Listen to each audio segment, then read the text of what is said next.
Good morning. How's everybody doing? Ready? Yep. Okay. So I'm going to apologize first. I've been up since 4 o'clock, which means I've had more caffeine than normal this morning. And I normally talk fast during this anyway, mostly to keep you awake and make you pay attention, because if I talk slow, you go to sleep. So if I talk entirely too fast, just tell me to slow it down just a little bit, okay? So what we're going to talk about this morning is basically medicine. Is it an art? Is it a science? Is it a business? Is it all of them? Is it one more than the other? So I have no financial disclosures. I work here, We'll leave it at that. So objectives, we're going to define each one of those: the art of medicine, the science of medicine, the business of medicine. I need for you here, all of you, to recognize some of the quality measures that we use here in our hospital, because they're used at all hospitals across the nation. So just because you're a student doesn't mean this doesn't pertain to you. The sooner you learn this, the more intuitive it will be, and the less time you'll have to spend on it later on.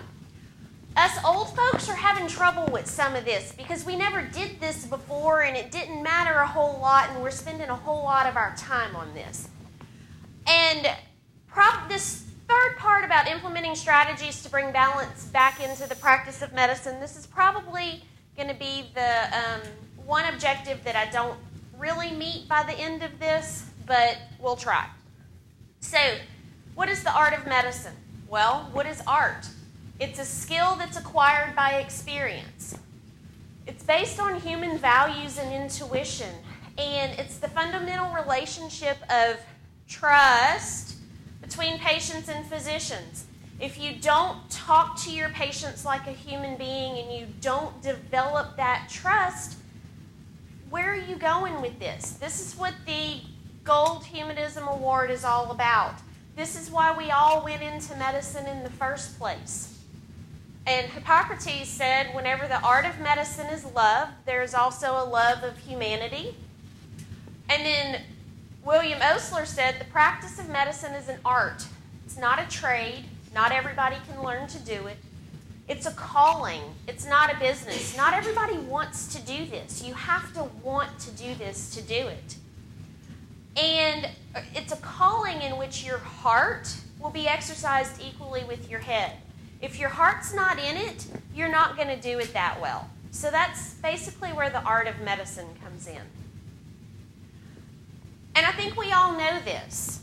So I'm not going to spend a lot more time on it. It will come up a little bit later as I go through. The science of medicine. This is what you're all doing right now. You're learning the science of medicine. It's not a new thing.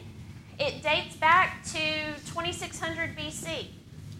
But it boomed in the 1930s. What happened in the 1930s that made the science of medicine boom? Penicillin. Since then, it's been a straight line up. However, it changes every time we learn something new. So about half of what we know right now won't be true in 5 years. But which half is it?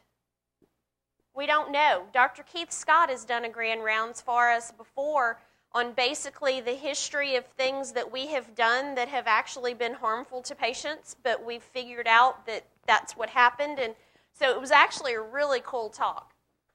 But medicine is about evidence-based procedures, well-meaning protocols. It's not really a pure science, though. There's still so much that we don't know, and you have to take that and apply it to each individual person that you see. Kind of need the art to appropriately apply the concepts of the science. So, is it an art or is it a science? Well, the study of the disease requires the science, but actually practicing that is the art of it. So really, it's both. And you can't really do one without the other. It's like a coin, two-sided coin. You can't take one away without the other. You have to have both to do it well. Okay? And the art is because we have to deal with human beings. their body, their soul, their mind. You have to take that into account. I walk into the room of a surgery patient, and my introduction is, I'm Dr. Broussard. I'm one of the pediatricians. We are here because we realize there is more than just an arm in that bed and more than just a child in this room. That is why we are here. Okay? And to be a good medical practitioner, you have to become a good artist, but you have to have the sufficient science to go with it. You can care about people more deeply than anyone has ever cared about people. But if you don't know the science behind diabetes, you can't take care of a diabetic patient. Okay? So, there's this new kid on the block. It's the business of medicine. But it's not really the new kid on the block. Do you know Hippocrates got paid for practicing medicine? He may have gotten 3 chickens. He may have gotten a goat, but he got paid. And everyone since then has been paid for practicing medicine. You always brought the medicine man a gift for him to treat you. So it's not new. But it boomed back in the 1970s. And that's where managed care came in. And people realized that you can't just do all this stuff that costs a whole lot of money and not get reimbursed. I mean, it has to be run as a business to some way. So I'm going to talk about what a service line is, because y'all have heard that word come out of my mouth a whole lot, and everybody's like, well, what the heck's that? And then we're going to talk about quality measures, and when you have questions about those, Dr. Crawford is here. He's actually the Chief Quality Officer in the hospital, so he will help me answer some of those questions, because a lot of this is new for me. I've learned a whole lot sitting in service line meetings with everybody in the room, all these different acronyms, and I'm like, what is all this? Which is what we're going to talk about today. So a whole lot more of this talk is going to be about the business of medicine, because that's what we don't do. We don't know a whole lot of that. You're in medical school. You're here to learn the science of medicine. You're here to learn the art of medicine. But if you don't ever learn the business part of it, you're going to have problems when you go out and practice. So start learning some of this now. So in a business setting, a service line is basically a grouping of all the products and services related to one particular division of that business. So when you call AT&T, they specifically ask you, phone, home, internet, TV, what are you calling about? Because there's an entire division just for cell phones. There's an entire division just for TV. That's what a service line is in the business world. In the medical world, basically, we're reorienting the strategy. It's about resource planning and allocation on a horizontal continuum across the provider entities, not this vertical top-down. So it's basically what we're doing is we're trying to get rid of the silos that are in medicine. So my oversimplified definition of this is that it's the hospital version of an assembly line.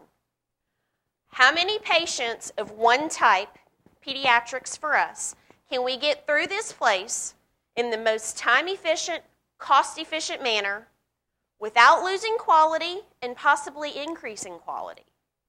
That's what the service line is all about.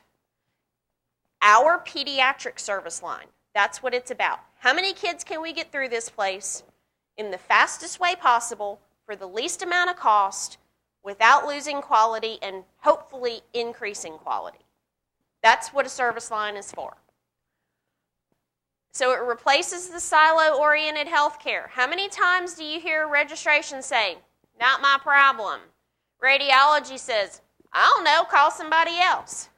Lab says, I can't help you with that. That's not my problem.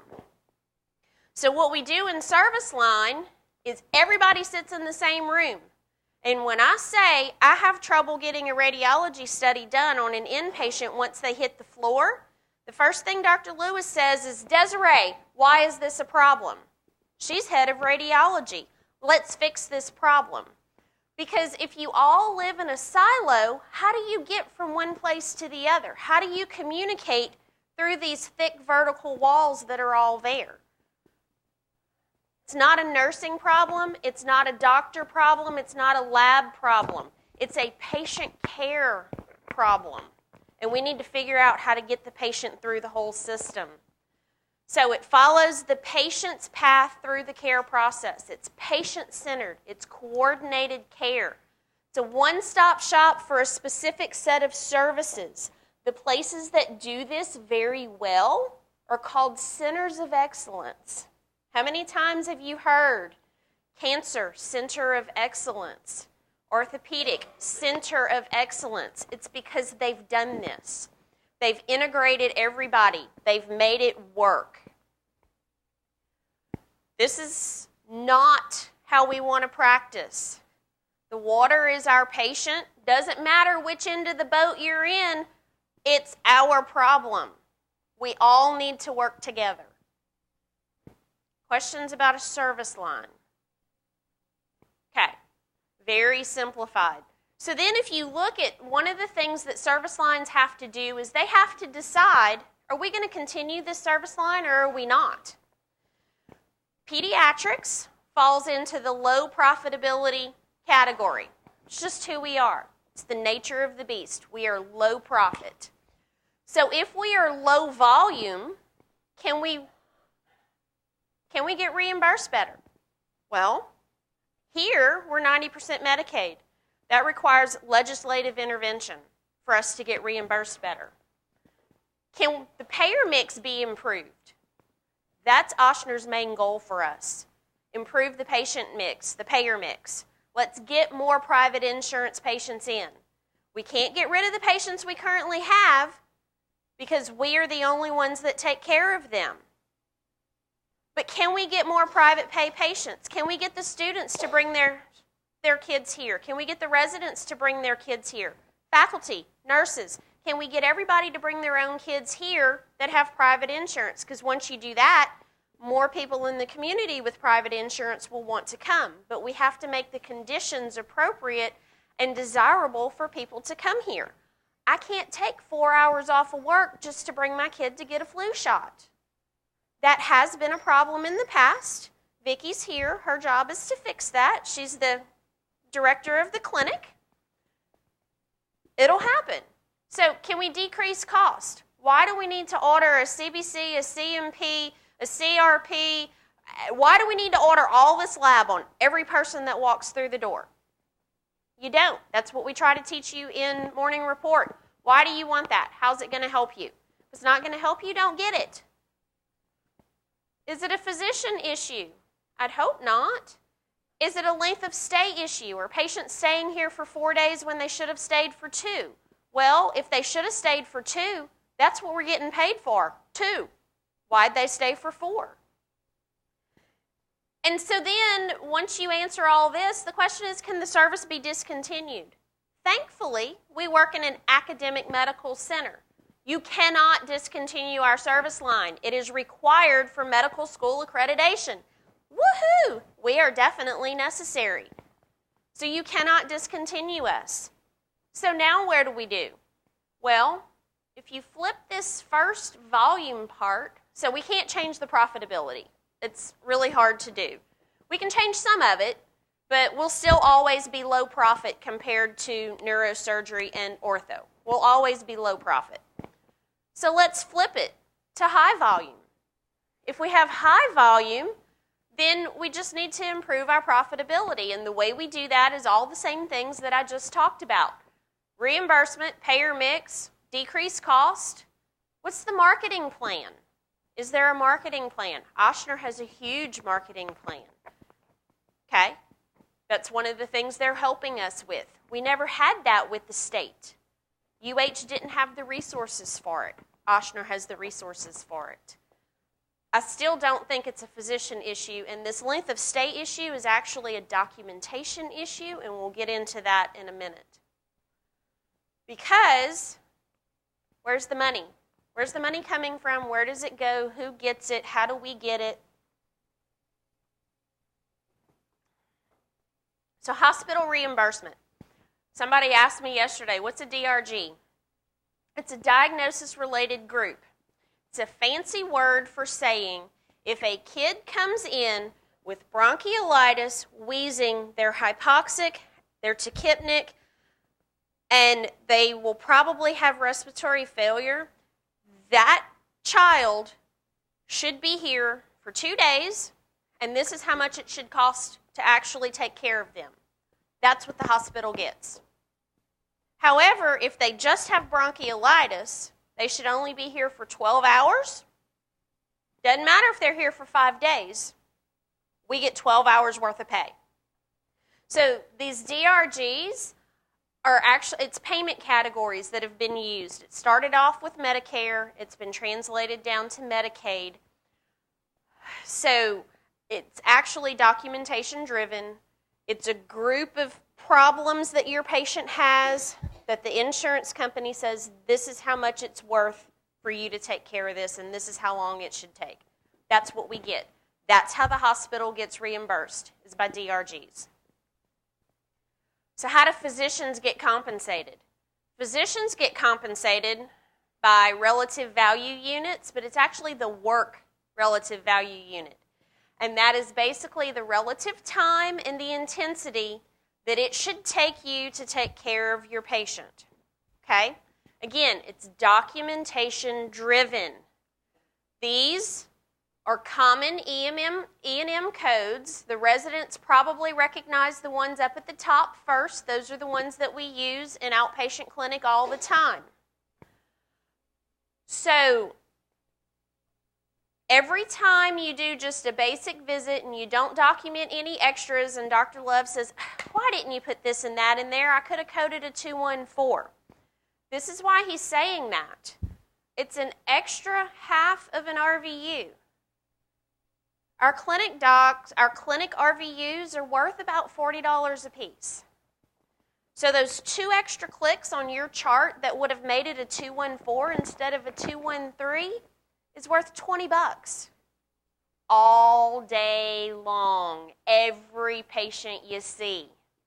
That's a whole lot of money left on the table because somebody didn't click 2 more buttons. Okay? In the hospital, how many times have you heard me say your review of systems has to be 10 systems long? Who's heard it? I see people going, uh-huh. This is why. If it is less than 10 systems, it's 1.92 RVUs. If it's 10 systems on a complicated patient, it's double that. Every single patient all day long because you didn't click 1 more box on the review of systems. So at some point, is it worth me going back and saying, I need 2 more review of systems? At what point is it worth it or not worth it? Dr. Gungor, I actually have a whole entire list. Thank you for reminding me. So for faculty, these are the common E&M codes that we use in pediatrics. Clinic, ICU, ward, consults, all of it. So faculty can pick one of these up. These work RVUs are updated every year by CMS. I'll tell you what that means in a minute. These are the current CMS work RVUs. Okay? So it really is worth 1 or 2 more clicks sometimes. All right. So this is actually making fun at me. If you know me, you know I'm a meme freak. I have a meme for everything. So this will be me in about 10 years or so. But this is actually my segue into quality. So, quality measures. CMS is the Centers for Medicare and Medicaid Services. Quality measures are tools that help us measure or quantify your healthcare processes. The outcomes, the patient perceptions, that's the art. Patient perception, that's the art of medicine. the organizational structure and/or the systems that are associated with the ability to provide high-quality health care and/or that relate to one or more quality goals for the health care. It's a whole lot of words. Basically, what we are looking at is effective, safe, efficient, patient-centered, equitable, timely care. Not asking for a whole lot, just a little bit. But that's basically what the service line is for, is to figure out how to do all these things for one patient population. Y'all still with me? Okay.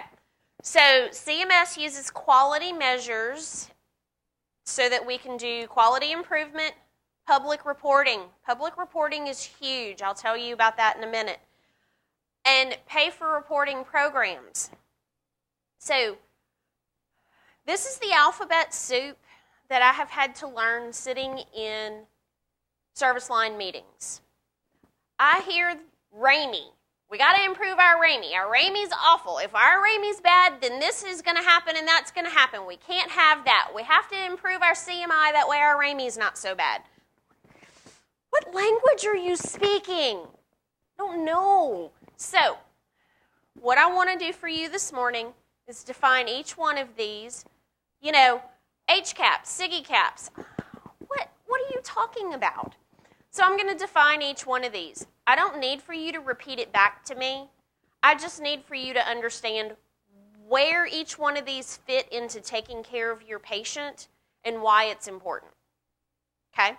Because if you understand something, you're more likely to actually do it and practice it. And I didn't understand all this. Once I figured out what all this was, I'm like, oh, that's why we're going to O2 from Pelican.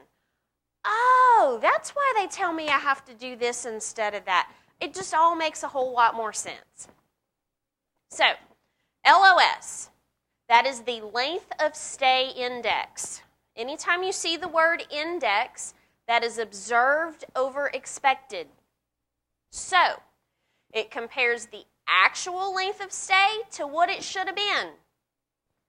It's based on the DRG, which means it's based on your documentation. If your problem list says bronchiolitis, we get about 12 hours worth. If your documentation says bronchiolitis, hypoxia, respiratory distress doesn't give us a whole lot. It's respiratory failure that does. I'm going to start getting some of the coding girls to come in and talk to us once a month. And basically, I want them to take real charts and show us how we could have improved that documentation. Because all this is DRG. We know we take care of complicated patients. But if the documentation's not in the chart, then our length of stay index is actually low or upside down, and that's not a good thing. So the reason we need to do this is because if you reduce your length of stay, you decrease the risk of infection and medication side effects. Well, if they're not here as long, they're not going to get a nosocomial infection. They're less likely to have a medication error while they're here. It can improve the quality of your treatment. If it takes you 2 days to treat them and get them out, versus 4 days to treat the exact same patient and get them out, which one was more efficient? Which one was better quality? It lowers your mortality rates. Every hour a patient spends in a hospital increases the likelihood of morbidity and mortality. It increases your hospital profit because I only get paid for 2 days on this DRG. If I take 3 days to treat that patient, hospital has lost money. And it's more efficient bed management, and we know we have a bed crunch here in this hospital, house-wide, not just on peds. So that's length of stay. Questions about that? It's how long your patient should be here based on the diagnoses and the problems you put in the problem list. And yes, there is someone wearing a business suit somewhere that tells us how long that should take. But it's based on tons of data from years of treatment. Okay? So then CMI. The heck is CMI? I know what TMI is, but what is CMI? So it's case mix index. So basically, this is how severe your patient's disease is. And again, it's based on DRG. Lupus nephritis, yeah, that's severe. Lupus nephritis, acute on chronic renal disease, hypertension, medication noncompliance, lifestyle noncompliance. There's probably about 7 more I could go. That's much more severe. We take care of severely ill patients. But our documentation, what is being pulled out of the chart to go to these national reporting companies, is the problem list. In Pelican, CF exacerbation. It's the only problem on the problem list active for this hospitalization. Nobody talked about the pneumonia. Nobody talked about the multi-drug resistant bug that they had in their lungs. Not in the problem list. Your notes were amazing. They're still amazing. I'd open up a chart and it had 15 action items in the assessment and plan. But only one of those was on the problem list. So we've been doing problem-oriented charting and doing it well, just not in the system so that it can send the information to the reporting companies that it needs to go to. Okay? Question? No? Okay. So the deal with CMI is that it's very dependent on specific physician documentation. That's the whole problem-oriented charting. That's specific physician documentation. You also need skilled coders to abstract that. That's where these CDI queries come in. How many of you go, ugh, when you get a CDI query? Been there, done that. These are all nurses, very skilled, very capable nurses. And what you don't know is the majority of them have their background in pediatric medicine, most of them on our floor, whether it was ward or PICU. So not only are they skilled nurses, but they have pediatric nursing skills. So that is actually to our advantage. Okay? So highest CMI, right here.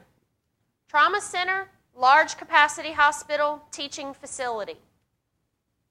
Our CMI should be through the roof. The problem is the documentation hasn't been.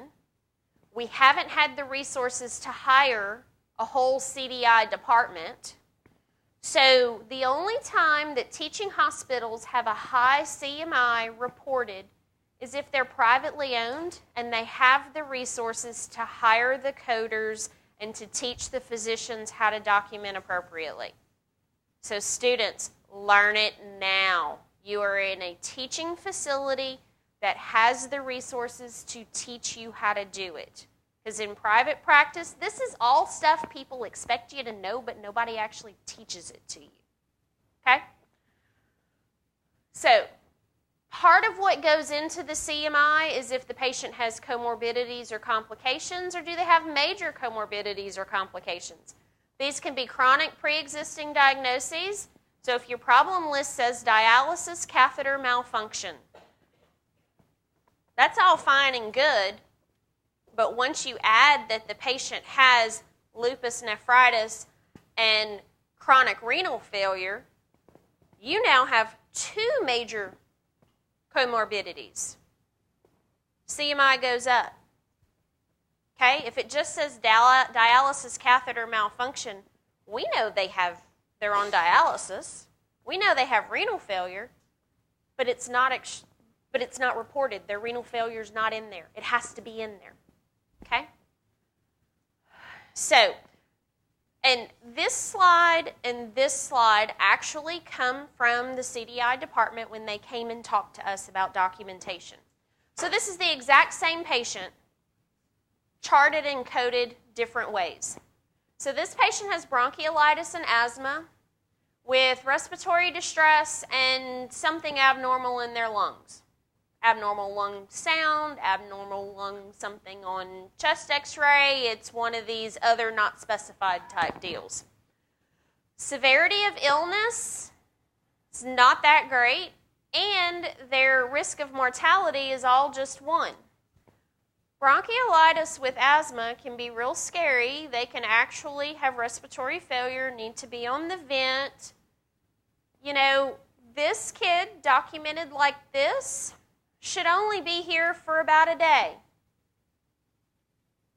However, asthma, acute hypoxic respiratory failure, because their SATs are 88% and their tachypnic to 50-something, and their CO2 on a VBG is in the 50s. That's respiratory failure.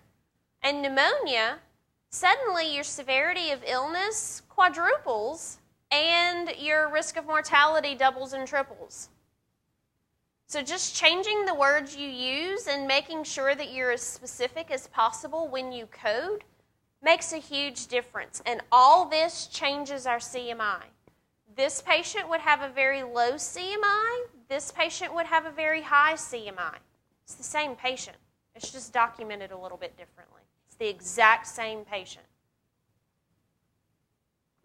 And all of our patients are this sick. Let's document it. Let's get what we need. Okay.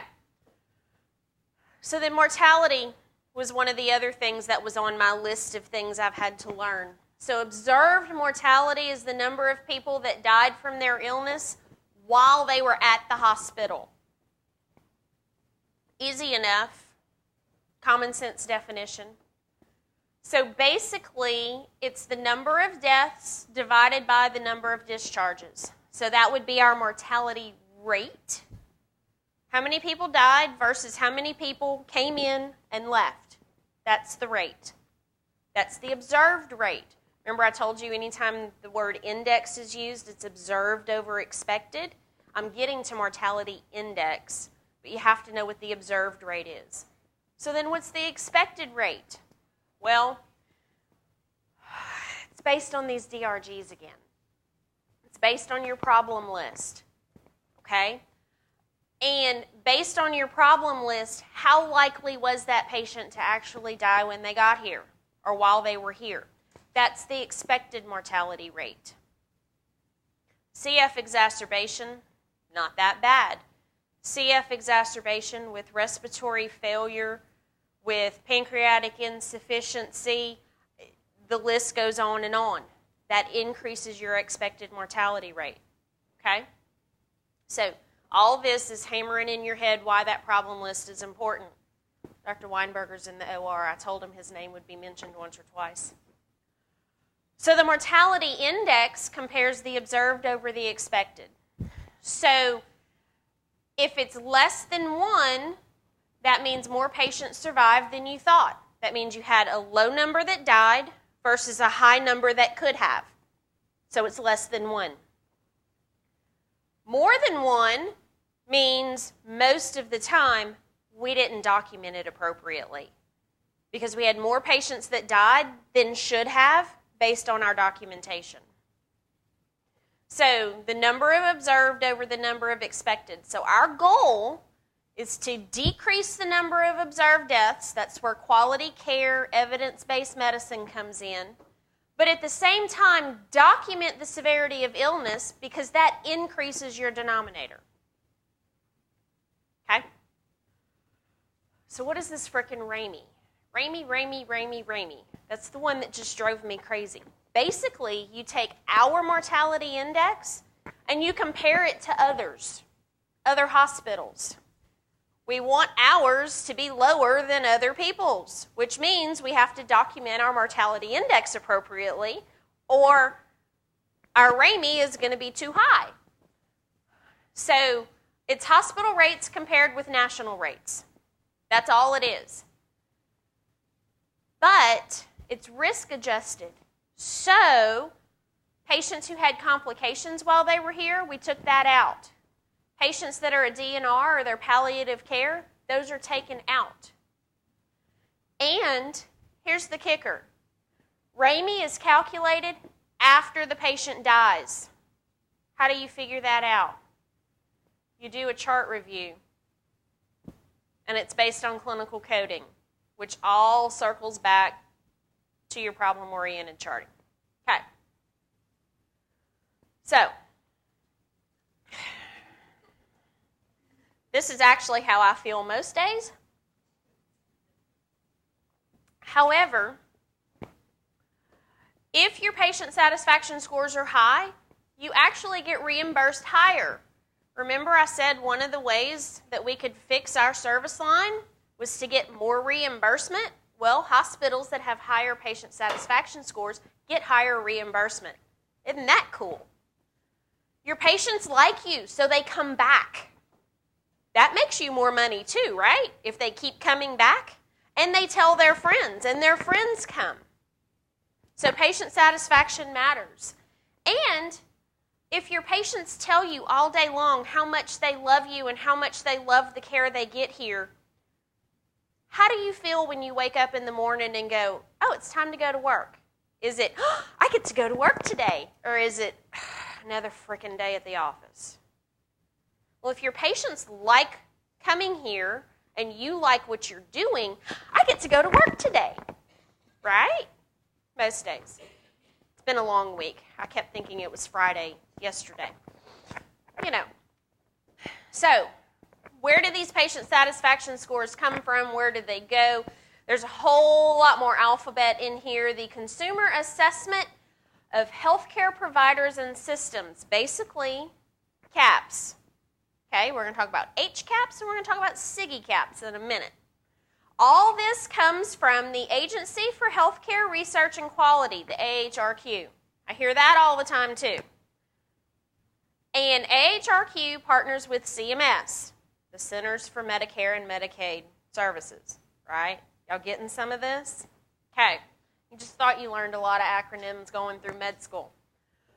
All right, so patient satisfaction is a component of value-based reimbursement programs. Insurance companies want to reward the value that you provide for your patient. If your patient feels valued while they're here, their insurance will pay us more.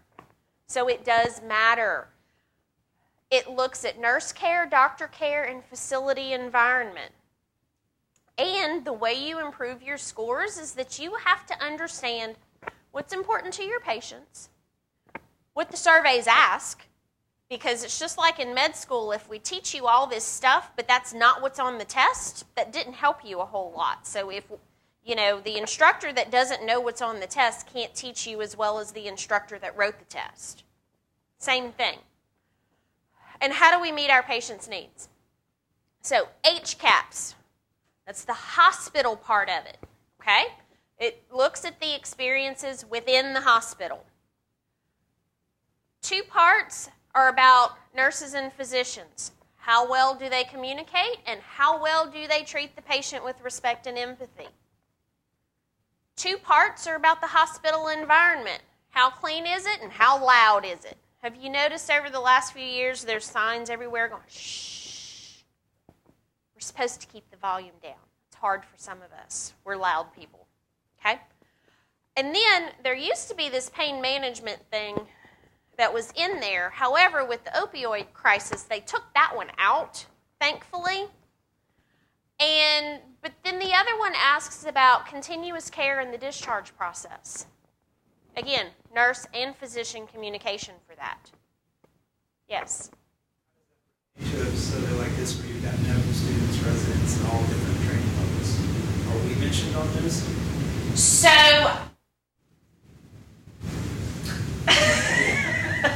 everybody who interacts with the patient affects their perception of the care they got, right, and how that score is going to be.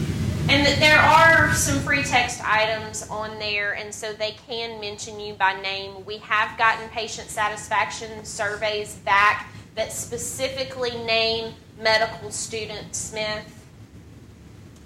And usually those are the students that win the Gold Humanism Award the next month. Okay, so we have had patient satisfaction scores. They will name you if they know your name.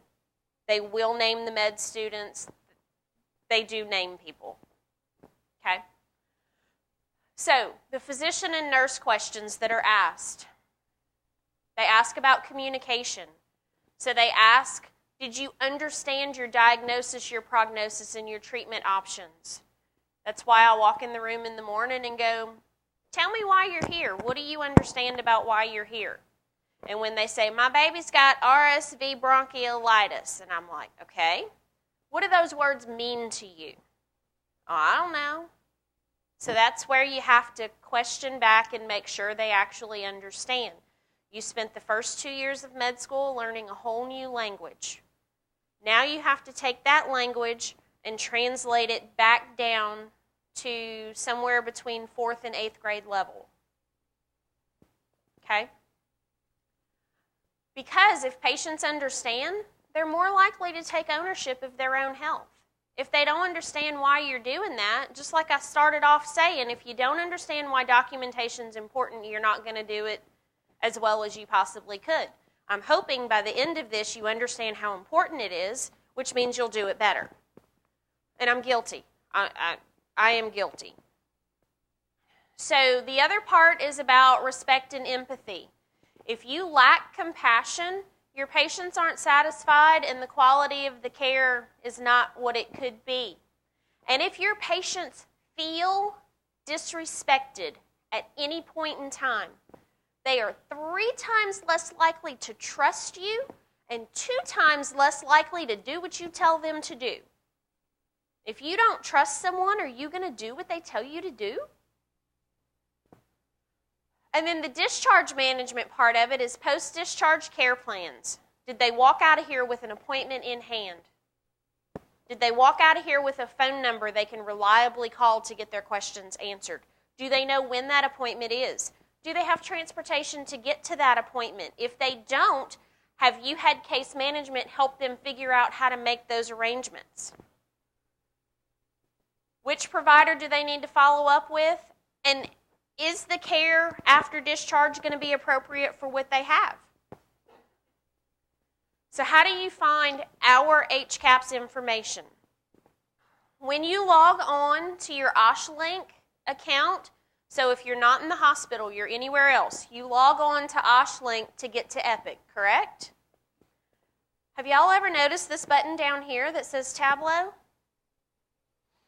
If you click on that button, after you click on that button, there's a menu. You go to Home, and you choose By Department. Okay? So you go to Home, and you choose By Department. And then there's HCAHPS and there's SIGGICAHPS here. There's LSU Shreveport, and then Shreveport Peds. That's for the HCAHPS. Our hospital unit is called Shreve Peds. Once you do that, there's actually a favorites star up here. You click that, so the next time it's actually one of your favorites. You don't have to search for all this anymore. So this is 2018, and this is 2019. So it's January, February, March, all 3 combined. April, May, June, all 3 combined. August, September, October. Why is October not in there? I don't know. Anyway, all 3 combined, November, and then quarter 4. So if you look, I accessed this at 5-something last night, real-time data. It'll be different today than it was yesterday, okay? What do you, absolutely. Well, I was going to say, if you notice, there's a whole lot of red here, and there's a whole lot of green here. And the numbers for November, there's hardly any data. It's not all in yet. And we have no December data yet. Me as part of management, we're reminding the folks, hey, we want your feedback. You're going to get, our people get the survey via text or email. So, every single touch that can remind them to fill this out. Because I tell them, we want to hear the good, the bad, and the ugly because we want to make this experience the best. And the only way we can do that is to get the feedback. And if you see, most of the times where we have the red, our survey results, like our number returned, are very low. Right. So, we're right now, we're in the first percentile. We had 1 survey, and I don't know about you guys, but I'm really quick to let somebody know when something was bad, but I'm not as quick to let them know when it was good. So, the more people we can encourage, the more times we can tell them, you're going to get a survey, please, please, please fill it out. we get more green because, Right. I mean, like I said, if things were good, I'm like, oh, I don't have time for that. But if it's bad, whew, I can't wait to get that, and put my feedback. And, I mean, our patients are the same as us. But if y'all could just help, especially when there are sometimes you just really build such rapport with the families. Right. And then they want to, they want to make you happy. They want to please you by filling out that survey. So if y'all could help us, like I said, the more times they hear, fill out your survey, hopefully we can get our numbers up. Yeah.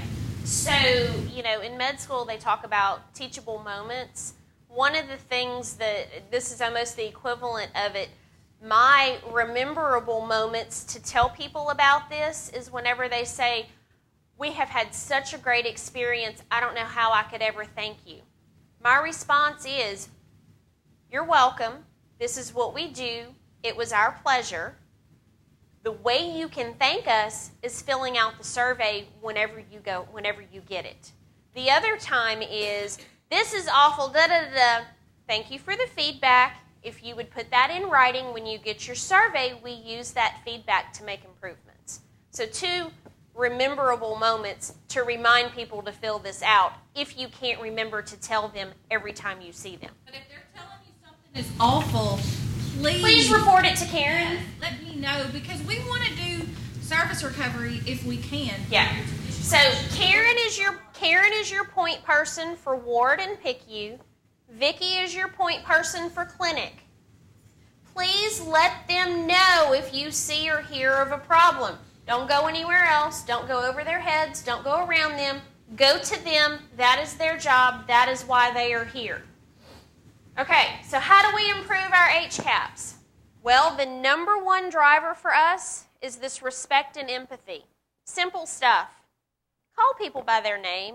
Sweetie, honey, darling. It's sweet. We live in the South. But if you remember somebody's name, you spent an extra moment to make them feel special. Don't mispronounce their name. That's disrespectful. You can ask them, how do you pronounce your child's name? Okay? Look them in the eye when you talk to them. Don't look at your phone. Don't look at the computer screen. Again, I'm guilty. Multitask all day long. Have 12 other things I need to do. Act like you're there and they're the only thing you have to do right now.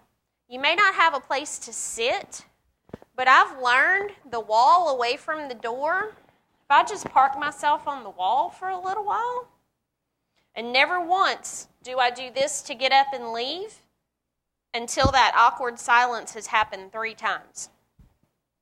Just park myself against the wall. I'm not in a hurry to go anywhere. I am here for you. What do you need? You don't have to have a chair to sit in. Just act like you're there for the rest of the day, because this is what you need. Okay? Actively listen. Talk back to them. Make them know that you heard them. And then what Karen was talking about, we need to increase the denominator. By increasing the denominator, we increase our reliability, and we actually increase our scores. This is the art of medicine. Respecting people, treating them with empathy. That's the art of medicine. We're being graded on it. HCAHPS is just the clinic part of it. It's exactly the same thing. This goes to May because we went from Pelican to O2. So Pelican data is listed as something different. O2 data is listed as OLSC, ACC, PEDS. Again, this is November, lots of green in November. And this is December, which we don't have hardly any surveys back, and December just started. Okay? Same thing, exact same slide. Increase the denominator. Okay? Treat people with respect. It's the art of medicine. So then there's this leapfrog thing. What the heck's leapfrog? All this comes directly from their website. I copied and pasted, and that's why I actually put their logo on there to give them the credit for it. Basically, it's a nonprofit watchdog organization. Okay? That's what that is. It is the nation's gold standard in evaluating hospital performance on quality, safety, resource use, and using national performance measures to evaluate individual facilities. We are actually it's self-report to Leapfrog. They take that information, they analyze it, they validate it, and then you get a grade. Their mission is to trigger giant leaps, thus Leapfrog, forward in safety, quality, and affordability. This is what they look at. Whole bunch of stuff. For the sake of time, we're not going to go through all this. Our scores 2 years ago, before the transition. Want to guess? F. Where are we now in just 18 months? We're at a C. Giant leaps. Okay? RAMI is real important to Leapfrog scores. That's where I hear RAMI and Leapfrog attached all the time. All right. So, how do we improve the balance between art, science, and business? Because this is a whole lot of business stuff. First thing you need to do is you need to start asking the right questions. How do we treat the person and not just the disease? There's not an appy in room 3. There is a child who has appendicitis that had an appendectomy in room 3. And that child has 2 working parents at the bedside who are currently not at work. Pay attention. Our med students are amazing at this. Okay? So we need to design medical care for healthier people instead of just diagnosis and treatment. Okay? Medicaid, actually, Ochsner and Medicaid have partnered. There's a new program that is that stuff that y'all been getting emails about, providers, residents, about this webinar thing you have to do for 15 or 20 minutes. And basically what they are trying to do is make sure we need to make sure y'all get that. I'll talk to Jessica. We're trying to make sure that kids actually go to their well child visits that are on the Medicaid program. Faculty know what I'm talking about. If the residents haven't gotten it yet, hopefully it's in your newsletter. If not, I'll make sure it gets sent out today. So, what do the people actually want? Not what do you think they want, but what do they actually want? That's where the patient satisfaction scores come in and their feedback to tell us what they want. So you got to ask them the right questions, listen to their answers, and then take the right actions. And how do you give the right people the control to do what needs to be done? And that's the empowered partnership. You've all heard the power of one. That's what this is. Service line meetings on Fridays. Someone from every department is in that room.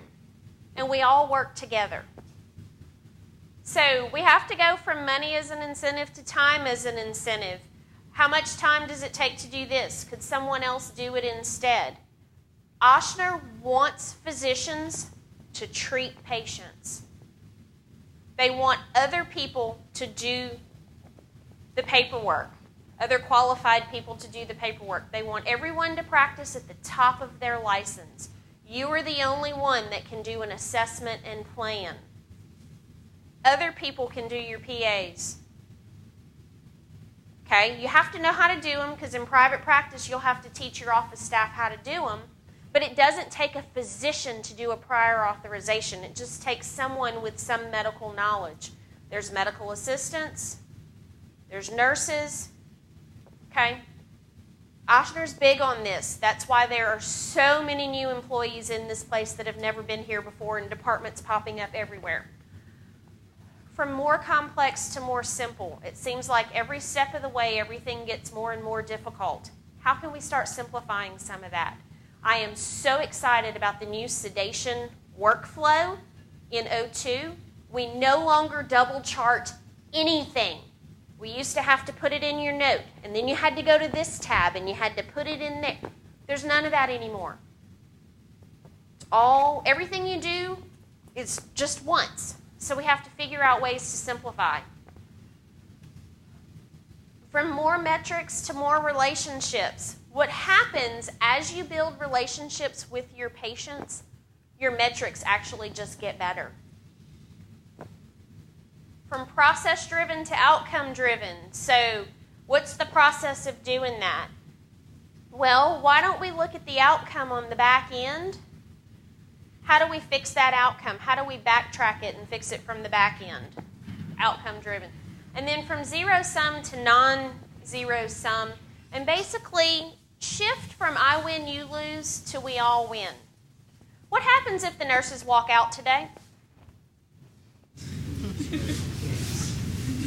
What happens if lab doesn't show up today? What happens if registration doesn't show up today? Who cleans the rooms if housekeeping goes on strike tomorrow? See where I'm going with this? We are all a team, and none of us can function without the other. Work together, we all win. So anyway, here's the conclusion of all this. The human side of medicine, the compassion, communication, and empathy that lie within the art of medicine is essential to achieving outcomes that matter most to the science and the business. So just like any other Venn diagram, where do we need to live? Right there. So kind of what has happened is it used to be a whole lot of art, not a lot of science. And then science came and squeezed some of that out. And now business is here and we feel like it's squeezing the others out. Learn enough of the business to do the art and science part better. And to get reimbursed for the art and the science that you are practicing.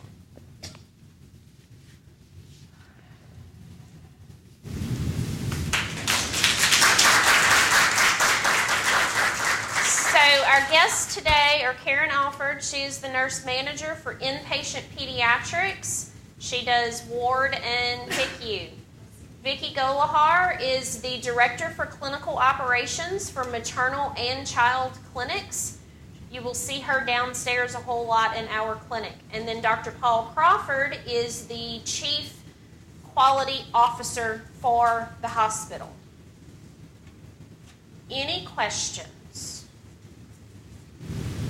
It's a whole lot of information, but I'm hoping by understanding the business part just a little bit better, you understand why we keep harping on you about some of these things. And really and truly, it's about getting paid for what we're worth. We're worth a lot. We provide a lot to our patients, but we don't get paid back for that if we don't document it appropriately, and that's what we want. Anybody comments? Your slide said that all of these measures that we look at are highly dependent on documentation. Yes. They're completely dependent on documentation. Yes, every one of those measures is dependent on your documentation. And O2 has the ability to extract that out if you put it in the right tabs and document it in the correct manner. If you just free text stuff, the system can't mine that out. But even more important, you got to put, even if in the free text stuff, okay, you have to use words, right? Up arrows with sodium behind them. Okay, don't mean anything to coders, okay? Coders have to have words, and the words have to be written in a position. Coders can't read reports from radiology. So if you have a chest x-ray that shows pneumonia, they can't go there and get that. Okay? They have to rely completely on position documentation. Okay. So, and the reason for this is that the medical record has gone from being a way for us to remember what we did the last time we saw this person, empirically, okay, to a business record, right? And that happened in the 80s. And it's your communication tool to tell other people what you did and what you were thinking.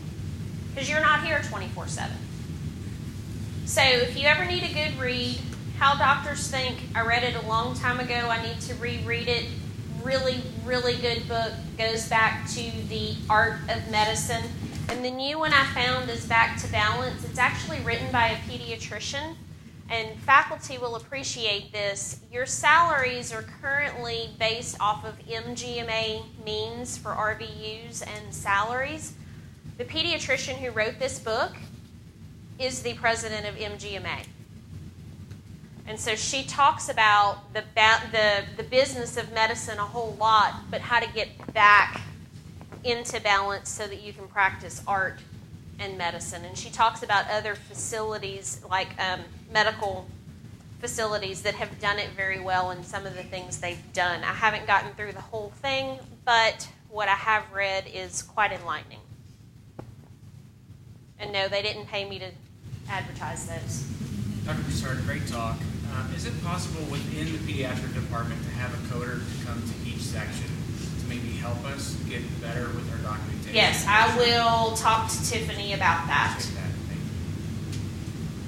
you. Yes. So Tiffany is in charge of that department. She was actually a PICU nurse for how many years? A whole bunch of years before she moved into quality management and now the CDI department. So she has a lot of PEDS knowledge, and she has a whole department now. So remind me, I'll email her and see if she can start setting up meetings with each section. Absolutely. Thank you to everybody here. Right? We have gone from an F to a C on our lead flow solution. Right? Makes a difference. Makes a big difference. Okay? We are trying to create a health system that people want to come to. I was here 132 years ago, and back then it was a pervasive attitude of, well, let people have to come here. Okay? Right. And that's still true. Okay, there are some people who can only get their care here. Right. We need to be the place that people want to come to. Right. And we're getting there. Okay, it's because of the efforts of everybody in this room, and we appreciate it a lot. Thank you so much for making this a better place. It's getting better every day. I wouldn't still be here if it wasn't. I don't do this because of what I get paid. I do this because it's what I do. And that's what you ultimately want for your career. You want to work somewhere that it's not a job. It's what you do. And y'all let us know. If you have ideas, Yes. let us know. We are open to suggestions. Just because we've been here 20 years or 132 Right. or whatever he said, we don't have it all figured out. This is all I know. I've only worked here, so Right. I only know the way we do things. So Yeah. if you have seen, done, read about whatever, hey, bring it on. And I don't know if you've noticed, there's a sign in the PEDS office that says, "Don't look back. We're not going that way." It's because we are changing. We are moving forward. There are different ways that we're going to have to do things. Change is hard, but just going, that's not how we've ever done it, doesn't fix anything. Thanks, guys.